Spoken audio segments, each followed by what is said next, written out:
Chapter 24. Shri Sadguru said, "Whatever bold actions a bhakta may take, even going against a moral code and Vedic precepts, will always be rendered favorable by Shri Keshava. A loving devotee is able to develop staunch faith when Shri Krishna is favorably disposed towards him. Then he transcends all rules and regulations, mundane and Vedic, and emits the radiance of bhakti. Undoubtedly, worldly cares and worries are destroyed by Sri Vishnu's mercy alone. A life free of concern for one's own welfare is not available even to those who have renounced worldly life. A devotion of a man who is bound by moral and Vedic dictates and is still attached to sense of gratification is shallow and weak. Concern over the need to gather food and clothing induces people to make money. They do so and forget Sri Krishna.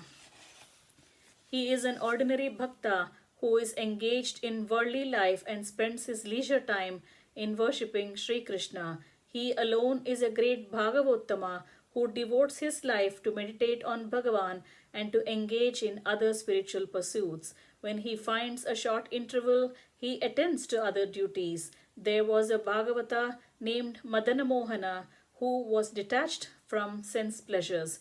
He had such a equanimity of mind that he treated happiness and distress alike. He also had great power of forbearance even towards offenders and was a well of compassion. He was always exhilarated, drinking deeply the luscious sweetness of Krishna Bhakti. He was adorned with virtues of wisdom and a sense of detachment. He was working as a village headman under Emperor Akbar. He was all the time thinking of Sri Vrindavan and led a life free of attachments. Every day he would prepare to go to Sri Vrindavan but would be stopped by his relatives and the king. Hence he was compelled to stay back. Once some pilgrims that were travelling towards Sri Vrindavan singing Sri Krishna's glories came there providentially. Thus Madana Mohana had the holy and beneficial darshan of the sadhus.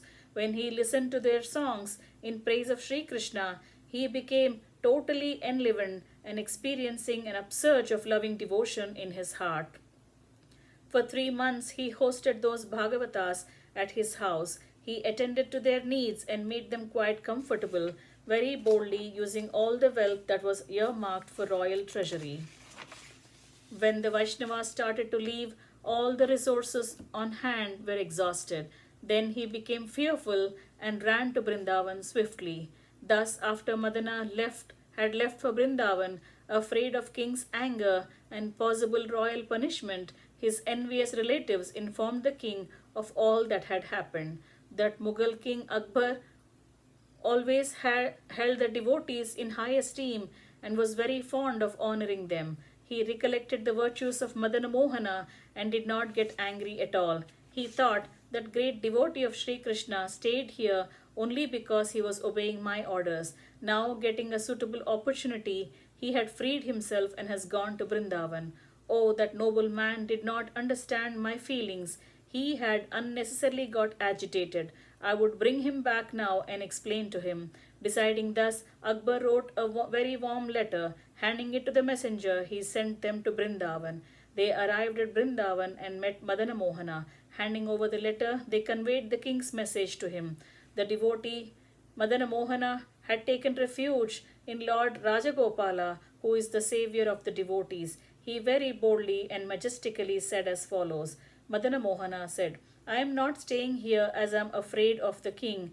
I am living here with staunch faith in Sri Krishna, who overcomes the fear of worldly life with its endless cycle of birth and death. Up to now, I was a servant of the wise King Akbar. Hereafter, I shall be a servant of Sri Krishna, the consort of Devi Radha. Hence, hereafter, I cannot go anywhere else leaving this Brindavan. Somehow, I have reached Brindavan due to the mercy of Lord Krishna. When one reaches Swarga free from death and senility, he will never desire to come back to earth. I have the fortune of residence of Brindavan and am blessed to be engaged in worshipping Sri Krishna.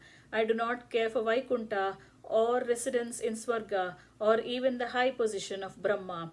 If the good natured Emperor Akbar wants to meet me, a humble servant of Sri Krishna, let him come here and see me. Sri Sadguru continued. The royal messengers who were thus informed by the unswerving devotee Madan Mohana went back to the emperor's court and reported the matter to him very humbly.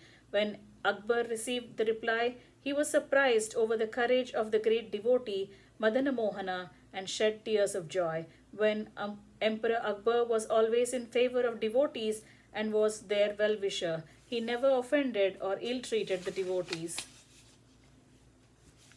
Thus, Bhagavan always favors those exalted personalities who cast off fear and worries and take devotion as the only object of life, holding it more valuable than life itself. Thus ends chapter 24, entitled Madana Mohana Charitam of Book 4 of Shri Vaishnava Samhita, composed by Shri Krishna Premi Swamigal.